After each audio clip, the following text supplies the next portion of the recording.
The world knew him as Harrison Montgomery III, the titan of industry, a man whose name was synonymous with power.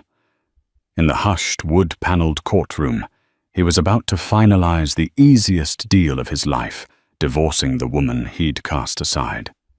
He saw her as a relic of his past, a beautiful accessory he no longer required. But he overlooked one crucial detail. He forgot who she was before she became Mrs. Montgomery. He forgot the promise he made, the secret they buried, and the foundation upon which his entire empire was built. The court was ready to rubber stamp his victory. But they and he were about to learn that his greatest asset was never his to begin with. The air in Courtroom 4B of the Manhattan Supreme Court was thick with the scent of old leather lemon polish and suffocating tension. It was a cold, sterile environment, a stark contrast to the opulent world Harrison Montgomery III inhabited. For him, this room was not a chamber of justice. It was a stage for his final triumphant performance in the long-running play of his marriage. He sat at the respondents' table, a portrait of bespoke arrogance. His suit, a deep charcoal grey, probably cost more than the court stenographer earned in a year.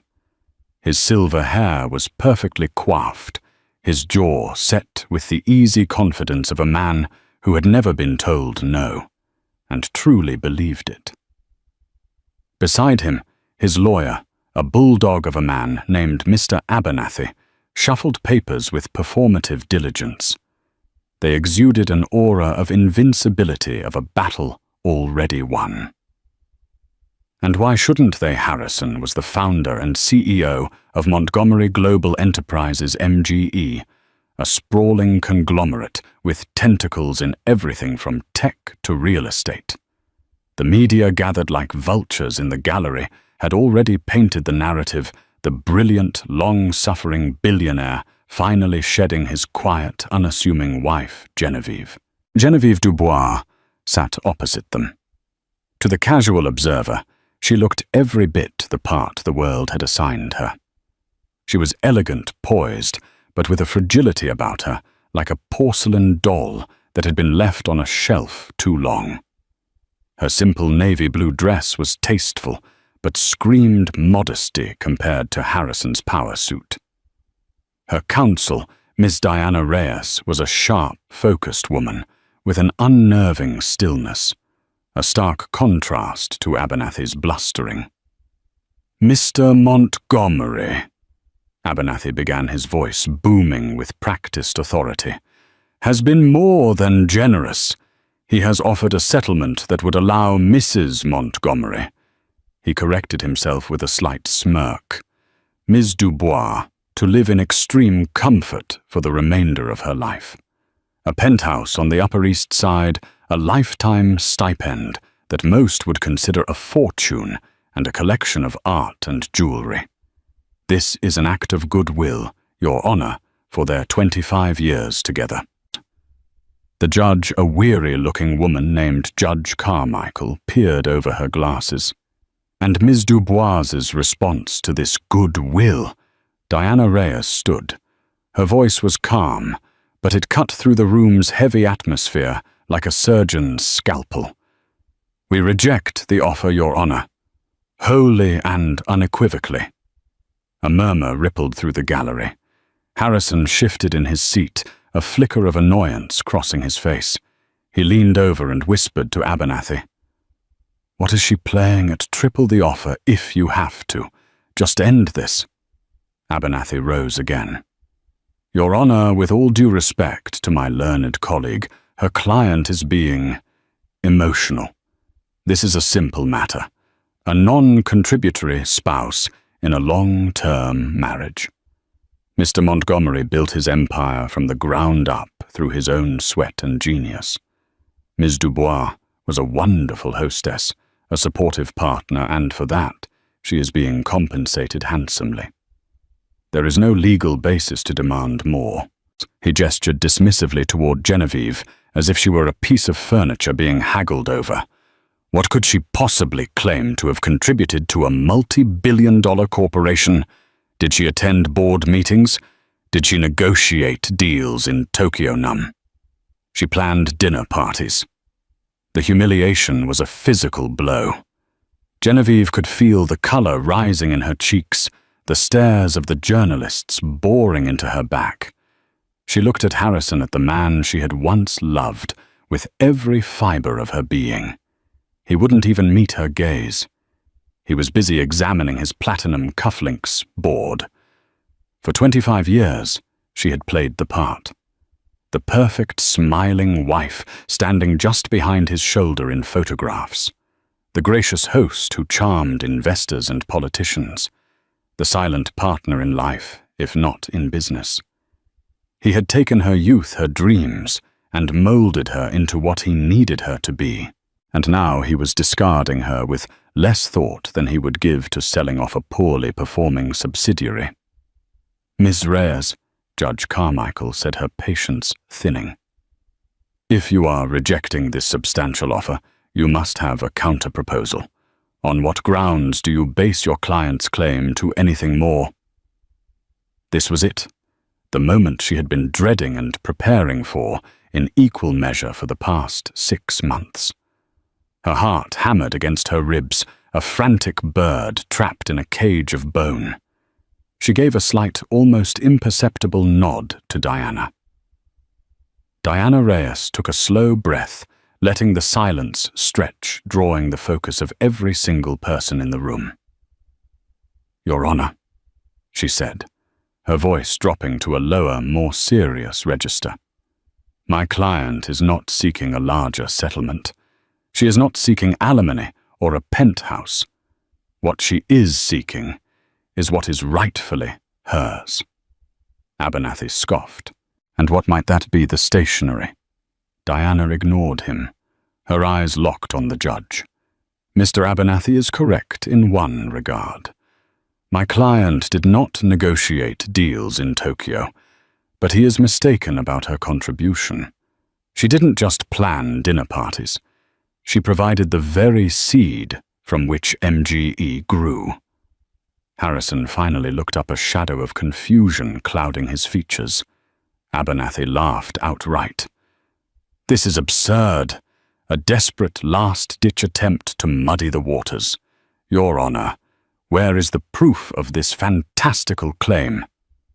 "The proof," Diana said, her voice ringing with clarity, "is in the foundation of the company itself. My client, Ms. Genevieve Dubois, is not a non-contributory spouse.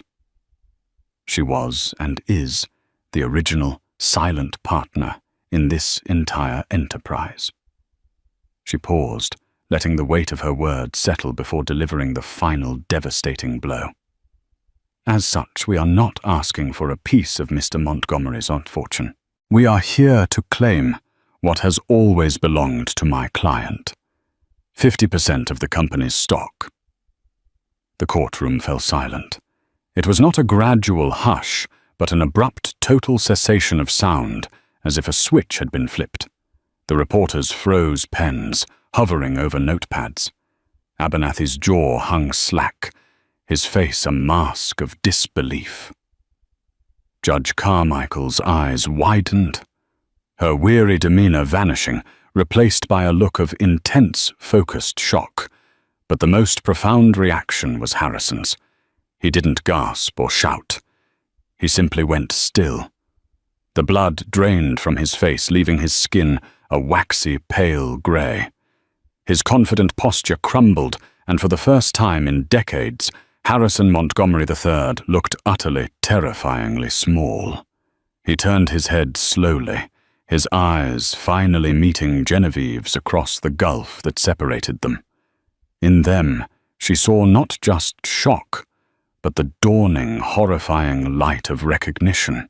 The ghost he thought he had buried forever had just risen from the grave in the middle of Courtroom 4B. The year was 1998. The world was obsessed with the .com bubble. But Harrison Montgomery, then just a fiercely ambitious young man, with more charisma than capital, had a different vision. He saw the future not in ephemeral websites, but in tangible assets in logistics and infrastructure that the new digital world would desperately need. He had the blueprint for what would become Montgomery Global Enterprises, a brilliant, intricate plan. But it was just that, a plan on paper. He met Geneviève Dubois at a small off-campus art gallery. She wasn't part of his world of Ivy League mixers and trust fund cocktail parties. She was a postgraduate history student, quiet, studious, with an intellect that burned brightly behind her unassuming eyes. Her father, a shrewd French immigrant who had built a small but successful import-export business in Louisiana, had recently passed away, leaving her a modest but significant inheritance. Harrison was immediately smitten, not just by her gentle beauty, but by her mind. She listened to his grand ideas, not with the fawning adoration he was used to, but with incisive questions. She saw the potential, but she also saw the gaps. "It's brilliant, Harrison," she had told him one evening, sitting in her small, book-filled apartment that smelled of old paper and coffee. "But your projections rely on having your own shipping fleet. You can't afford that. Leasing will eat all your profits in the first 5 years." He had deflated, frustrated. "It's the chicken and the egg, Jen. I need the fleet to get the contracts, but I need the contracts to get the financing for the fleet." Geneviève had gone quiet, tracing the patterns on a faded Persian rug her father had imported years ago. The inheritance had been sitting in a low-yield trust waiting. Her father had always told her, "Don't just save money, Geneviève. Make it work. Find a horse with strong legs and bet on it." She looked at Harrison. He was brilliant driven, and she was falling deeply in love with him. He was the strongest horse she had ever seen. "I have it," she said softly. "Have what another critique?" he asked a little too sharply. "The money," she replied, her voice steady despite the tremor of excitement and fear in her chest. "My inheritance. It's enough. Enough to buy 2 second-hand freighters from a yard in Baltimore my father used to work with. It's enough to secure the first lease on a warehouse in New Jersey. It's the seed, Harrison. The cornerstone." He stared at her dumbfounded. The sum was more than he could have dreamed of securing from any bank. It was the key, the one thing that stood between his brilliant idea and reality. He was on his knees in front of her in an instant, taking her hands, his eyes blazing with a fervor that felt like love. That was love twisted up with his all-consuming ambition. "Geneviève," he breathed, "you believe in me that much." "I believe in us," she corrected him gently. "This will be our venture, a partnership." They drafted the agreement themselves, sitting at her small kitchen table. It was a simple document, full of the hopeful, naive language of 2 people building a future together. They called their fledgling company Dubois Montgomery Shipping and Logistics. Her capital injection was documented in exchange for a 50% stake in the new entity. They signed it, their signatures overlapping slightly, a physical symbol of their union. For safekeeping, Geneviève placed the original document, along with the bank draft confirmation, in a safe deposit box her father had maintained for years. The first 2 years were a whirlwind. They worked side by side. Harrison was the face, the negotiator, the rainmaker. Geneviève was the strategist, the analyst, the one who managed the books and ensured the 2 freighters were always running, always profitable. She wasn't just a supportive girlfriend. She was a co-founder, a true partner in every sense of the word. Then they got married. And slowly, almost imperceptibly, at first things began to change. "Darling," Harrison said a few months after their wedding, Dubois Montgomery Shipping and Logistics sounds a bit clunky, don't you think? We're expanding. We need something bolder, something with more power. He proposed Montgomery Global Enterprises. It sounded grand important. Genevieve, still basking in the glow of being a newlywed, agreed. It was just a name, after all. Next came the board. Jen, these are rough men, oil tycoons and shipping magnates. A boardroom is no place for you. You're too gentle. Let me handle the sharks. You manage our home, create a sanctuary for me to come back to. That's the more important job. He framed it as an act of protection of chivalry. She stepped away from the day-to-day operations, trusting him completely. The lie was not a single shattering event, but a slow, creeping erosion. Her name came off the letterhead. The company was rebranded. New, slick corporate lawyers redrafted the Articles of Incorporation, listing Harrison Montgomery III as the sole founder and 100% shareholder. When Genevieve, pregnant with their first and only child, had asked about the original agreement, he had kissed her forehead and laughed. That old thing, Jen, that was just a formality between us before we were married. We're one entity now.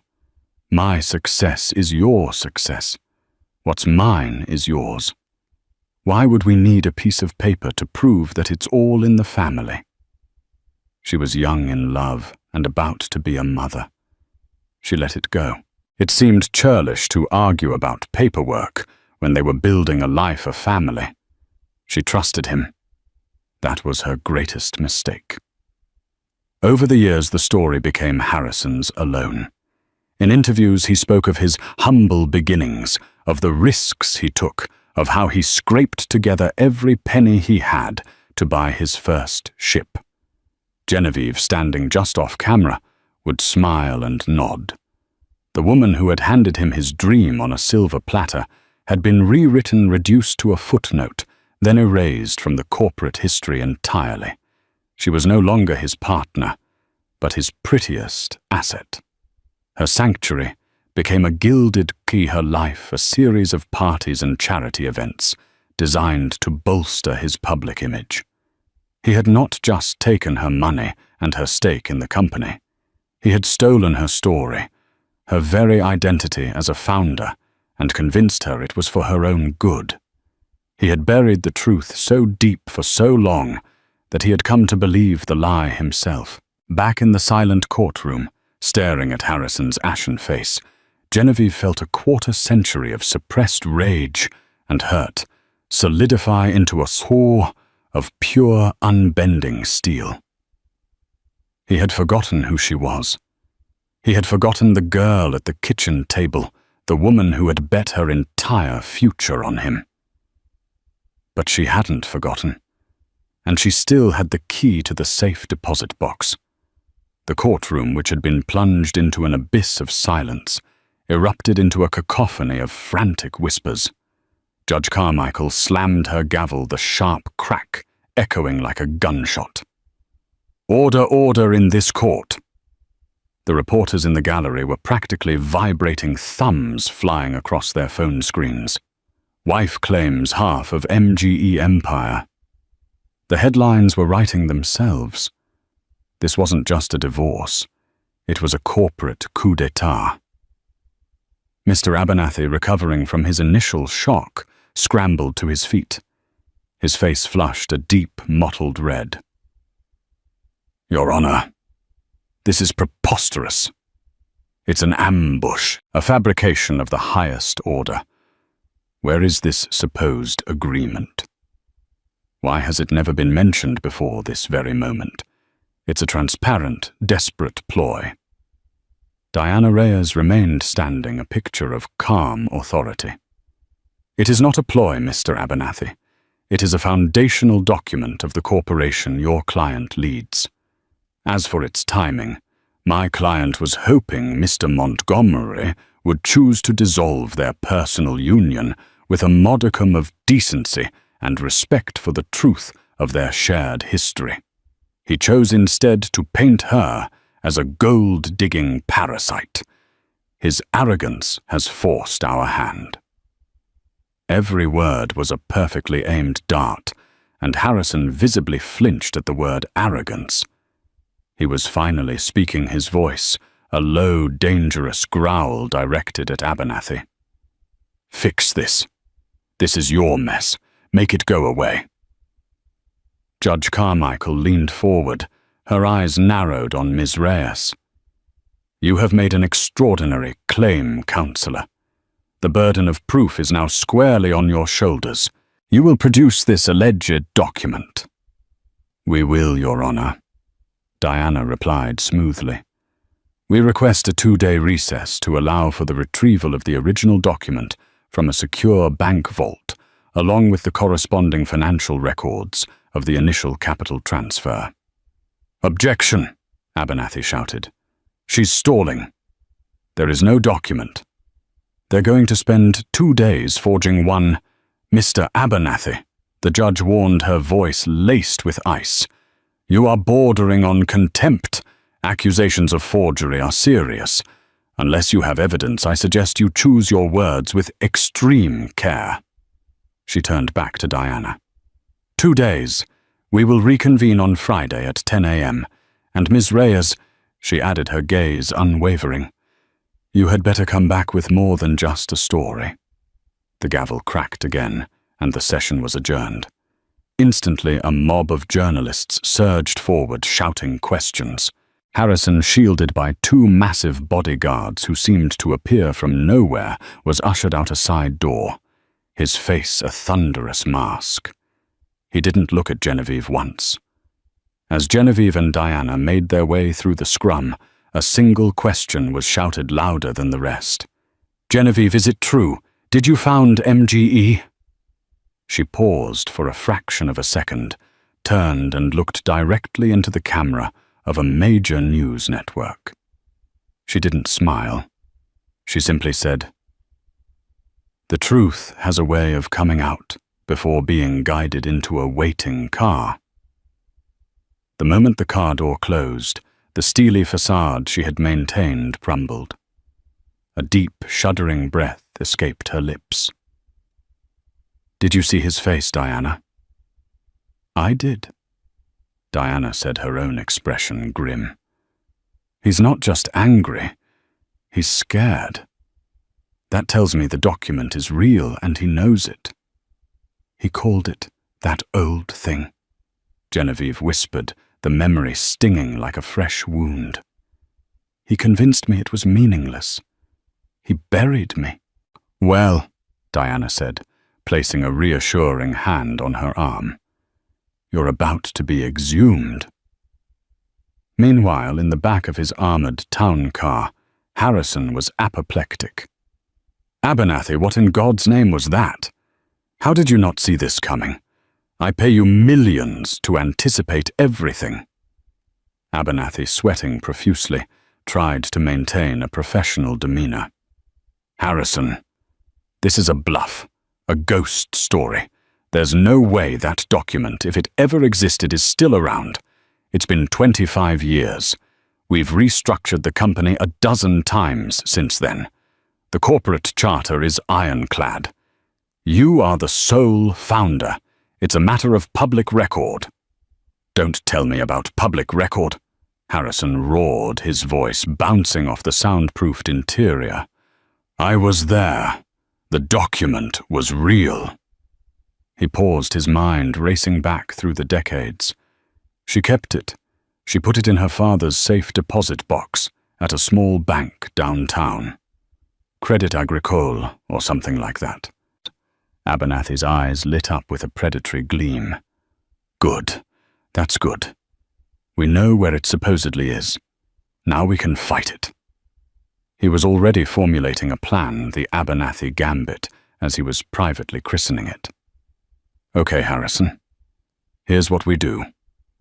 We don't wait for them to produce it. We go on the offensive. We attack her credibility. We paint her as a bitter, scorned woman, so desperate for revenge that she's willing to commit perjury and fraud. He leaned forward, his voice dropping conspiratorially. "And we lean on the bank.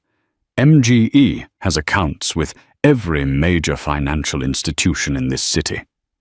We find out which one acquired that little French bank. We make some calls. A document that old, it could get lost in an archive. Records can be misplaced. A water pipe could burst in the vault. We create enough doubt, enough procedural chaos, that even if she does produce a piece of paper, it will be tainted."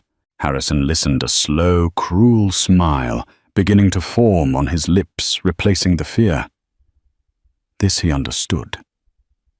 This was the language of power, the kind he wielded every day. It wasn't about the truth. It was about who could tell the more convincing story, who could apply the most pressure. "She thinks she can beat me in a courtroom," Harrison said, more to himself than to Abernathy. "I don't lose. I own the damn game." He looked out the tinted window at the city that was his kingdom. "Get it done, Abernathy. Bury that document. Bury her." He had underestimated Genevieve once. He would not make that mistake again.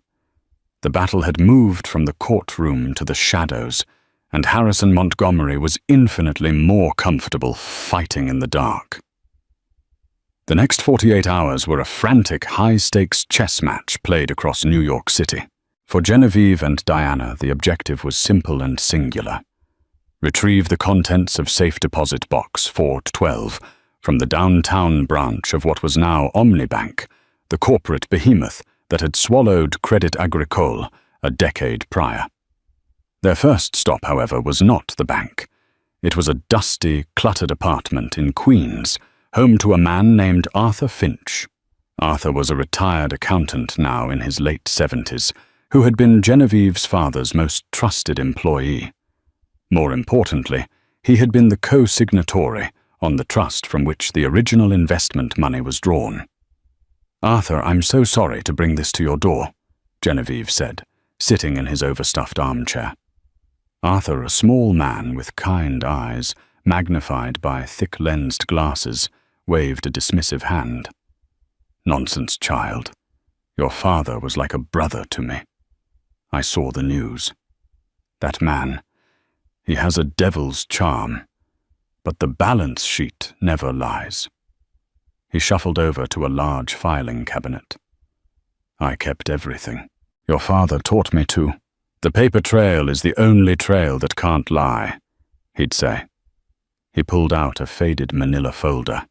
Inside were the meticulously kept records of the Dubois family trust, including the 1998 wire transfer of $750,000 to the newly formed Dubois Montgomery Shipping and Logistics. "Here," Arthur said, his finger tapping the recipient line. The original sin. Armed with Arthur's pristine records, their confidence soared. The next morning, they arrived at Omnibank. The building was a modern cathedral of glass and steel, a far cry from the quaint neighborhood bank Genevieve remembered. Diana presented their court order to the branch manager, a slick, impeccably dressed man named Mr. Peterson. Peterson's smile was professionally polite, but his eyes were cold. "Of course, Ms. Reyes, Ms. Dubois. If you'll just wait here, I'll personally oversee the retrieval from the legacy vault." They waited. 10 minutes turned into 30. 30 minutes stretched to an hour. Genevieve's anxiety began to bubble. "Something's wrong," she whispered to Diana. Finally, Peterson returned his face a mask of practiced regret. "I am so terribly sorry," he began, the words sounding rehearsed. "There seems to be a problem. We've had a small plumbing issue in the sub-basement where the legacy vaults are stored. A water main break. There's been some damage. The area is currently inaccessible for safety reasons." Genevieve felt the blood drain from her face. "A water main break? When?" Just last night, I believe, Peterson said, avoiding her eyes.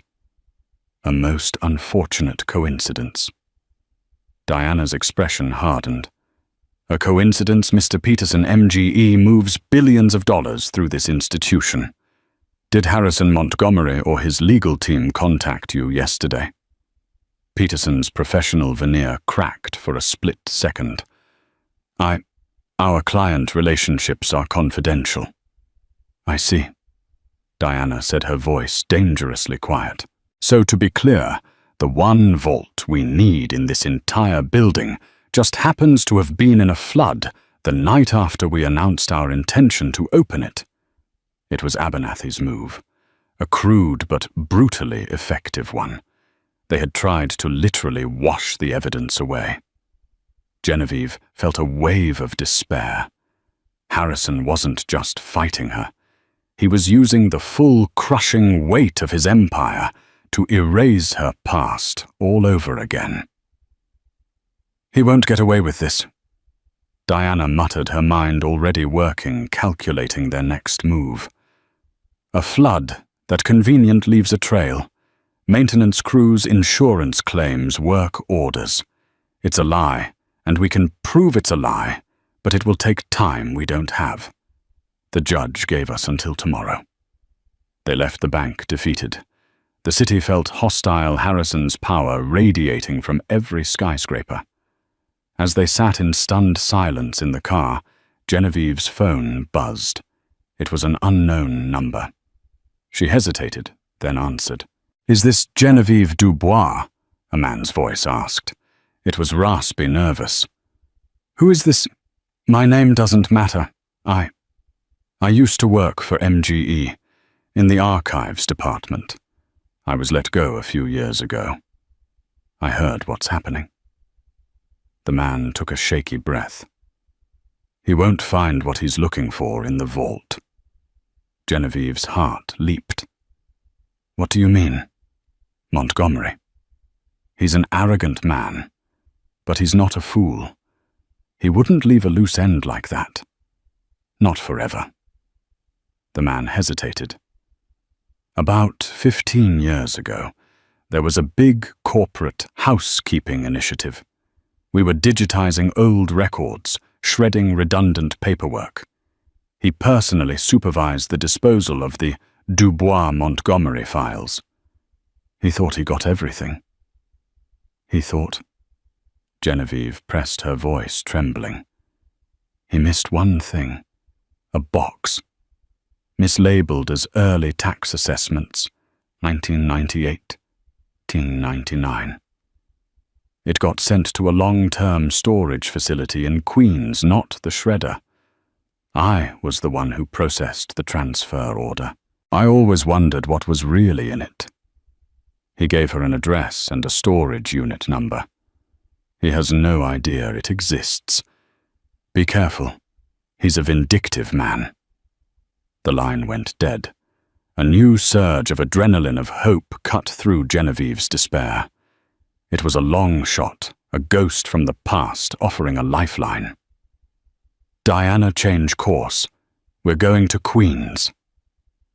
The storage facility was a bleak, sprawling complex of corrugated steel doors under a grey sky. It smelled of damp concrete and rust. It was the complete opposite of Omnibank's polished marble floors. Using the information from the caller, Diana managed to convince the weary facility manager to grant them access, citing a clerical error in the disposal schedule. They found Unit C218 at the end of a long, dimly lit corridor. The manager unlocked the roll-up door with a screech of protesting metal. Inside, shrouded in dust and cobwebs, were stacks of brown cardboard boxes, all bearing the old MGE logo. For the next few hours, they tore through the boxes. It was a dry, tedious search through years of forgotten financial data. Dust filled the air, clinging to their clothes and hair. Genevieve's hope began to fade with the daylight. And then, at the very bottom of the last box, she found it. It wasn't a formal document. It was a small, leather-bound journal. Her journal. The one she had kept during that first frantic year of building the company. Her hands shaking, she opened it. Inside, in her own youthful handwriting, were meticulous notes of their early meetings, her strategic ideas and detailed entries about her father's inheritance. And tucked into a flap at the back, perfectly preserved, were 2 documents. The first was a carbon copy of the original Dubois-Montgomery partnership agreement. The second was a faded photograph of her and a young beaming Harrison standing on the deck of their very first freighter, the Genevieve D. On the back, in Harrison's own bold handwriting, were the words, "To Jen, my partner, the woman who made it all possible. We'll own the world together. H.M. 1998. It wasn't just a legal document. It was proof. It was the story. It was the truth in his own words. Tears streamed down Genevieve's face, washing away the dust and grime. They weren't tears of sadness, but of vindication. Harrison and Abernathy had tried to destroy the evidence at the bank, fighting a battle in the present. They had no idea the real ghost was waiting patiently in a forgotten tomb, ready to speak. The atmosphere in Courtroom 4B on Friday morning was electric. The gallery was overflowing. Every major news outlet had a correspondent present. The billionaire's divorce had morphed into the corporate trial of the decade. Harrison Montgomery III arrived flanked by Abernathy and a phalanx of junior lawyers. His confidence was back tenfold. He strode in like a conquering hero, nodding curtly to acquaintances in the gallery. He and Abernathy had spent the last 36 hours laying the groundwork for their narrative. The bank flood, the unfortunate loss of records, and a series of strategic leaks to friendly journalists, painting Genevieve as mentally unstable a woman, scorned, clinging to delusions of grandeur. He believed he had won. He had controlled the narrative, and the evidence was he believed nothing more than waterlogged pulp. When Genevieve and Diana Reyes entered, a hush fell. They looked composed, focused. Genevieve met Harrison's smug gaze with a look of calm, unnerving resolve. He gave her a condescending smirk, a final act of dismissal. Judge Carmichael entered, and the proceedings began. "Ms. Reyes," she said, her voice stern. "The court has been made aware of an incident at Omnibank. Mr. Abernathy has already filed a motion to dismiss your claim based on a lack of evidence. The floor is yours." Abernathy leaned back in his chair, a triumphant smile playing on his lips. This was his moment. Diana Reyes stood and approached the clerk, handing over a set of files. "Your Honor, we will not be contesting the motion regarding the contents of Safe Deposit Box 412. It is true that we were unable to access the box." Abernathy's smile widened. Harrison almost chuckled. It was over. "However," Diana continued, her voice amplifying in the suddenly quiet room, "the document in that box was not the only copy, nor is it our primary piece of evidence today." She turned to face Harrison and Abernathy directly. "For the last 2 days, the respondent and his counsel have been on a fishing expedition chasing a ghost. They attempted to obstruct justice by pressuring a financial institution into feigning an accident to destroy evidence." She let that hang in the air for a moment before turning back to the judge. "But they were looking in the wrong place. They assumed my client's contribution was merely financial. They, like the world, had forgotten her true role. She wasn't just the bank. She was the co-founder, the strategist. Your Honor, we present to the court Exhibit A." An image flashed onto the large screens placed around the courtroom. It was a crystal-clear scan of Arthur Finch's ledger, showing the $750,000 wire transfer to Dubois Montgomery Shipping and Logistics. This demonstrates the initial capital. Objection, Abernathy leapt up. This proves war's nothing. A loan, perhaps. A gift between lovers. Overruled, the judge snapped. Sit down, Mr. Abernathy. Exhibit B, Diana announced. Another image appeared, the carbon copy of the original partnership agreement, signed by both Genevieve Dubois and Harrison Montgomery, clearly stating a 50-50 equity split in exchange for the capital. Harrison's face went rigid. The color began to drain from his cheeks again. This wasn't supposed to exist. A forgery, Abernathy bellowed, genuinely panicked now. A crude fake. Is it? Diana asked coolly. We have had the document authenticated by 3 separate experts, whose affidavits are included. The paper stock, the ink, the aging are all consistent with the document created in 1998. But perhaps Mr. Montgomery finds his own words more convincing. She paused, looking directly at Genevieve, who gave her a single firm nod. Your Honor, Diana said, her voice resonating with dramatic weight. We present our final piece of evidence, Exhibit C. A new image filled the screens. It was the photograph. A young, vibrant Genevieve and a handsome, smiling Harrison on the deck of a ship. It was an image of hope, of shared dreams. Then Diana zoomed in on the back of the photo. The inscription in Harrison's unmistakable, bold handwriting was magnified for the entire room to see, to Jen, my partner, the woman who made it all possible. We'll own the world together. H.M., 1998. The courtroom fell utterly, completely silent. It was a silence so profound, it felt like a physical force pressing in on everyone. The smugness on Abernathy's face had dissolved into a mask of pure horror. The reporters were frozen, their faces illuminated by the glow of the screen, staring at the damning words. But all eyes were on Harrison Montgomery III. He stared at the screen, at his own youthful handwriting, at the promise he had made, and then systematically buried for 25 years. It was not just an inscription. It was a confession. It was the truth he had tried to erase, now broadcast for the entire world to see. The lie he had so carefully constructed the foundation of his entire identity as a self-made titan had been obliterated by a single forgotten photograph. He slowly turned his head to look at Genevieve, the woman he had dismissed as a quiet accessory, a piece of his history to be discarded. Her expression wasn't triumphant or smug. It was one of profound, sorrowful vindication. In that moment, he didn't see the aging, quiet wife he had tired of.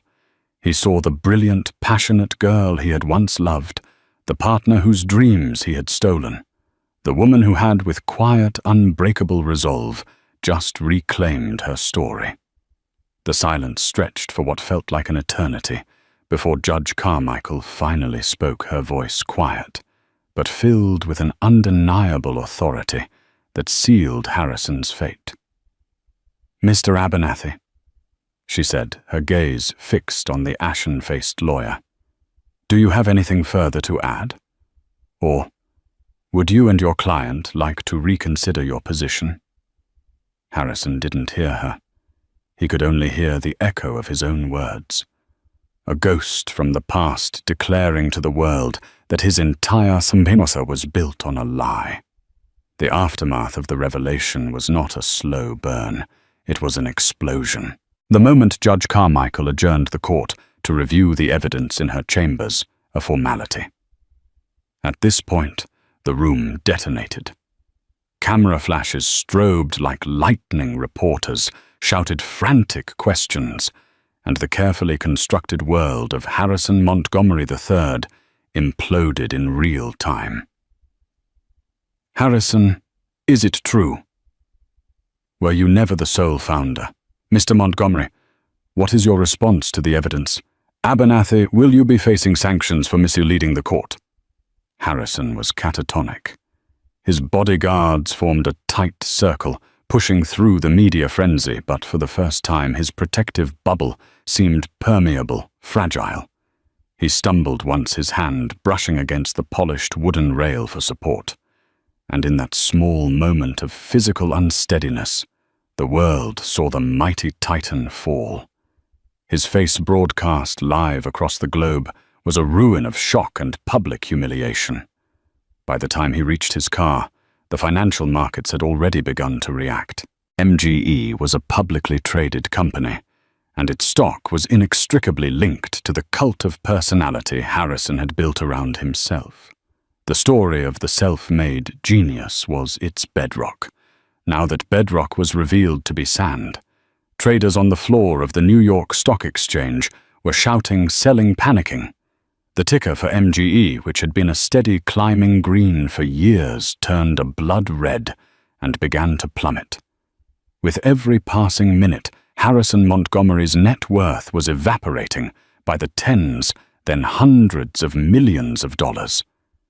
The empire he had spent a lifetime building on a lie was being dismantled by the truth in a matter of hours.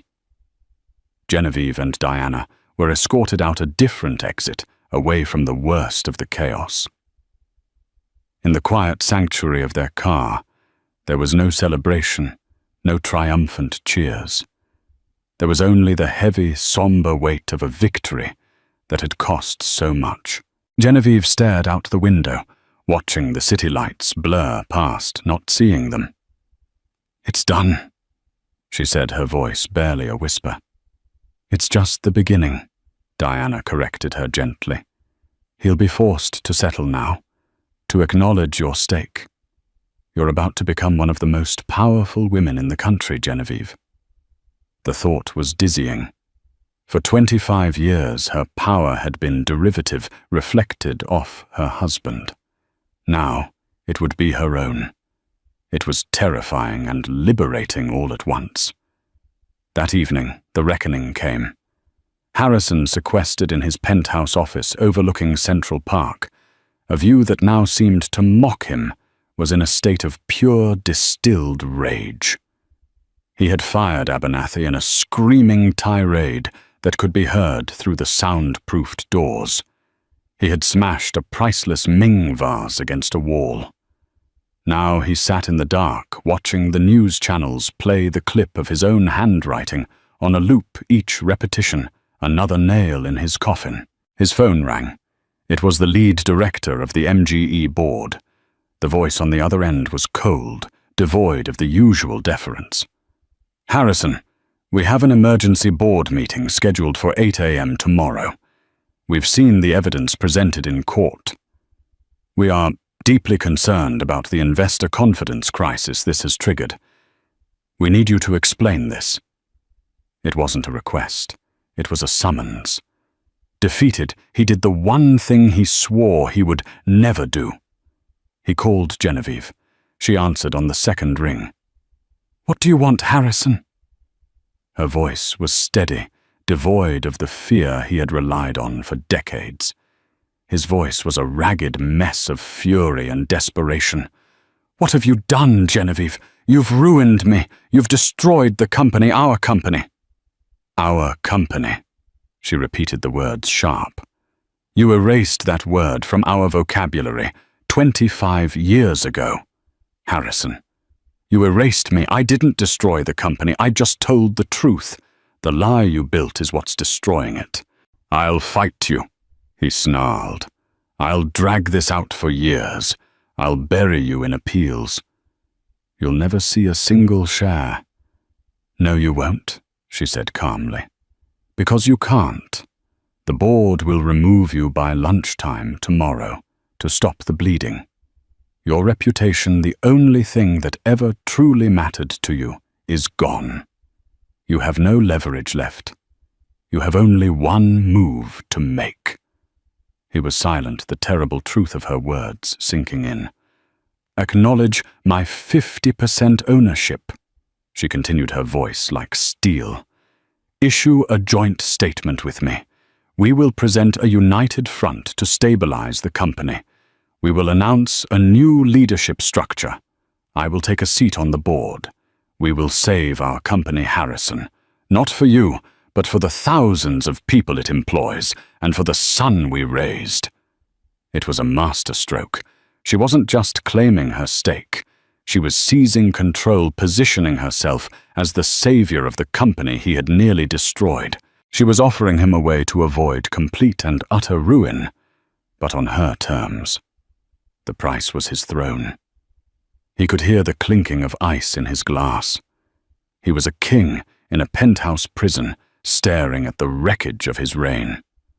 The power, the fear he inspired, the legacy, it had all been a house of cards, and the woman he had tried to discard had just demonstrated a strength and strategic brilliance he had refused to see, the very qualities that had made him fall for her in the first place. "You planned this," he whispered, a note of grudging, horrified respect in his voice. "All of it. You taught me how to think strategically." "Harrison," she replied, a hint of sorrow in her tone. "You just forgot that I was listening." The fallout was not confined to the stock market. It was a contagion that ripped through the upper echelons of Montgomery Global Enterprises. The emergency board meeting called for 8 a.m. The following day took place not in the grand MGE boardroom, but in the sterile, neutral territory of their outside counsel's office. It was a clear signal this was no longer Harrison's house. He arrived looking haggard, a phantom of the titan he had been just 2 days prior. The deference he had commanded for a quarter century had evaporated. The board members' men whose children's tuitions he had indirectly paid, whose careers he had made, looked at him with the cold, pragmatic eyes of surgeons excising a tumor. Frank Lowell, the lead independent director, a man Harrison had once considered a friend, spoke first. His voice was devoid of emotion. "Harrison, the damage to shareholder confidence is catastrophic. The market capitalization has fallen by 38% in less than 24 hours. Our creditors are calling. The narrative you built the company on has been proven fraudulent. The board has unanimously lost confidence in your ability to lead." "This is my company," Harrison snarled, a flash of his old arrogance flaring up. "Legally." Lowell countered, his voice like chipping ice. "It appears it is only half your company, and right now that half is in freefall along with ours. Your personal scandal is threatening to bankrupt us all. The board is prepared to invoke the moral turpitude clause in your contract to remove you for cause, or you can tender your resignation, effective immediately." Harrison stared around the table, looking for a single ally, a single friendly face. He found none. He saw only grim, calculating men saving their own skins. He was no longer a person to them. He was a liability on a balance sheet. Defeated, he slumped in his chair. The fight was over. While Harrison was being formally dethroned, Diana Reyes and a team of Genevieve's newly hired corporate lawyers were finalizing the terms. It was a masterclass in leverage. Genevieve didn't just want her 50% stake. She wanted control to protect her asset. By the end of the day, the deal was struck. Harrison would retire for health reasons. Genevieve Dubois would be appointed chairwoman of the board, and to signal stability and a clear line of succession, their son Robert Montgomery, a highly respected analyst who had deliberately built his career at a rival firm to escape his father's shadow, would be brought in as the new CEO. 6 months later, the MGE Tower was a different world. The intimidating dark decor Harrison had favored was replaced with glass, steel, and light, fostering a sense of transparency the company desperately needed. The atmosphere, once thick with fear, was now charged with a nervous but palpable optimism. Genevieve's first month had been a trial by fire. Many of the old guard, Harrison's loyalists, viewed her as a vindictive ex-wife who had stumbled into power. They were prepared to stonewall her, to manage her, until she grew bored and retreated to her penthouse. They fundamentally misunderstood her.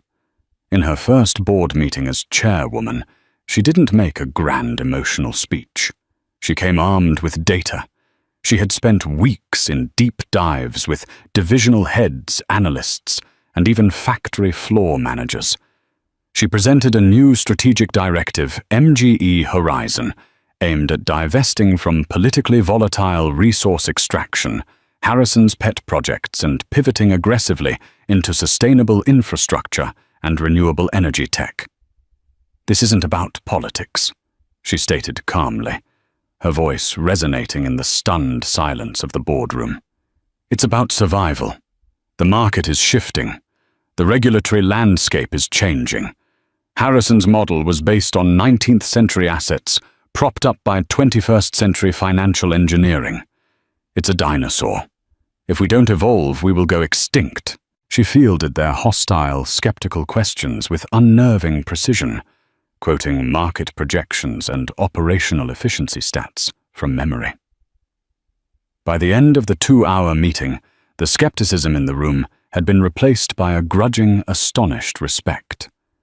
The woman they had dismissed was a visionary. Her partnership with Robert was the key to the transition. He had his father's ambition and charisma, but his mother's meticulous intellect and empathy. He was the perfect bridge between the old guard and the new vision. "They're calling you the Velvet Hammer," Robert told her one evening as they stood in her new office overlooking the sprawling city. "Is that a compliment?" Genevieve asked, a small smile playing on her lips. "From this crowd, it's the highest praise imaginable," he said. He gestured to the organized chaos of reports and blueprints on her desk. "Dad's desk was always clean. He gave orders. You build things." He paused, his expression turning serious. "I never understood how you stayed with him for so long, Mom. But now, seeing you here, seeing how your mind works, I think I finally understand. You weren't just staying with him. You were waiting." The observation hit Genevieve with the force of a revelation. Perhaps he was right. Perhaps some part of her buried deep had always known this day of reckoning would come. One of Robert's first acts as CEO was to have his father's personal effects cleared from the office. In the back of a deep credenza tucked away in a dusty corner, a junior staffer found a small, forgotten box. He brought it to Genevieve. Inside was a collection of old memorabilia. Harrison had kept cufflinks, old awards, and at the bottom the leather-bound journal she had filled during their first year. He had taken it from their home years ago, a trophy of his conquest. Her hands trembled slightly as she opened it. Tucked into the back flap was the photograph that had sealed her victory. The image of 2 young, hopeful people on the deck of the Genevieve D. She took the photo out and placed it not on her desk for all to see, but on a small bookshelf next to a window facing her. It wasn't a trophy of her win over Harrison. It was a reminder of the woman she had been, the partner she had always been, and the promise that was finally being fulfilled. Her life was no longer about him. Harrison was a ghost living out his days in a self-imposed, gilded exile. He was a footnote in the story of the company he once ruled. The narrative now belonged to her. Looking at the photograph, at the vibrant young woman with dreams in her eyes, Genevieve felt a profound sense of peace settle over her. She was no longer just Genevieve Dubois, the wronged wife. She was Chairwoman Dubois, the leader. She hadn't just won a divorce case. She had reclaimed her life, her legacy, and her name. And that name was now rightfully and forever on the door. The story of Geneviève Dubois is a powerful reminder that the truth, no matter how deeply buried, has a way of rising to the surface. It's a story of quiet strength, strategic patience, and the reclamation of one's own narrative. For 25 years, she was a ghost in her own life, her contributions erased by the man she loved. But in the end, her name was not just remembered. It was rightfully restored to the empire she helped build. It proves that real power isn't about the loudest voice in the room, but the steadiest hand and the truest heart. What did you think of Genevieve's ultimate move? Was it justice or the perfect revenge? Let us know your thoughts in the comments below.